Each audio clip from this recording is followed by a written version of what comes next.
Right then, here we go on the 2022 compost trials with the batches being used on potato yields.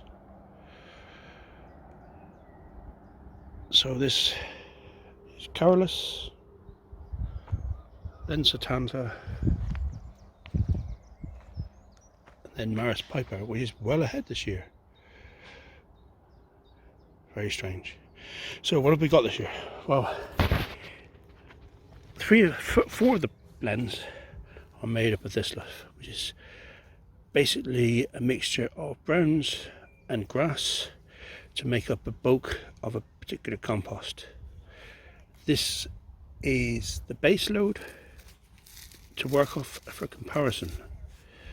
After I finish the load, I will then mix in various specialist mixtures.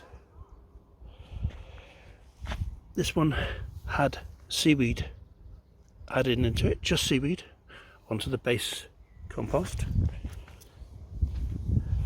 This one had comfrey leaves, just comfrey added to it, nothing else.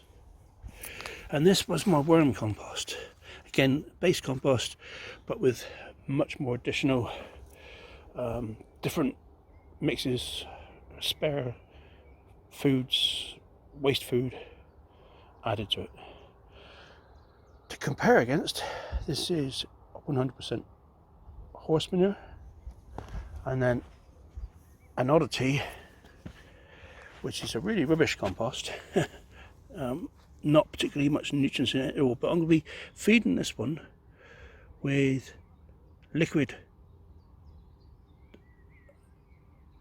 stinging nettles and liquid comfrey, just to see if compost powered by liquid fertilizer will give any better yields. Each one of these has one of these buckets,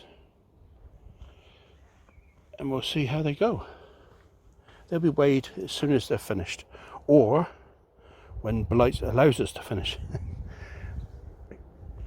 We're always a bit careful with Blight in this part of the world because we're very wet usually, although it's not at the moment. So you've got to be a bit careful. So each one of these blends, no fertiliser at all, never any fertiliser, because I will get good yields off my worm compost and my where is it? That one, the seaweed compost. I know that because I've tried it in different years. Even the horse manure, once it gets going properly, it will yield quite well, but it's all good to compare against. Just for good measure, a couple of handy tips. In the buckets I've drilled extra holes right down low, big size, so that the roots can escape very easy. I'll show you in a still picture in a second what I mean.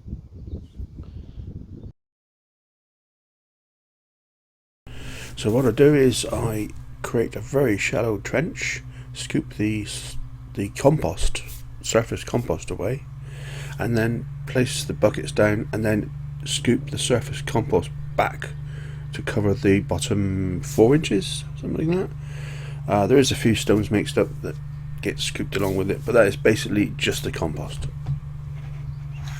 So all we do is literally add in a nice little bracken. This is the rough stuff that we didn't use on the compost. A bit too rough to use in compost, except that after a year it will be absolutely fine. There we are, all finished and set it in for the year. Let the competition begin.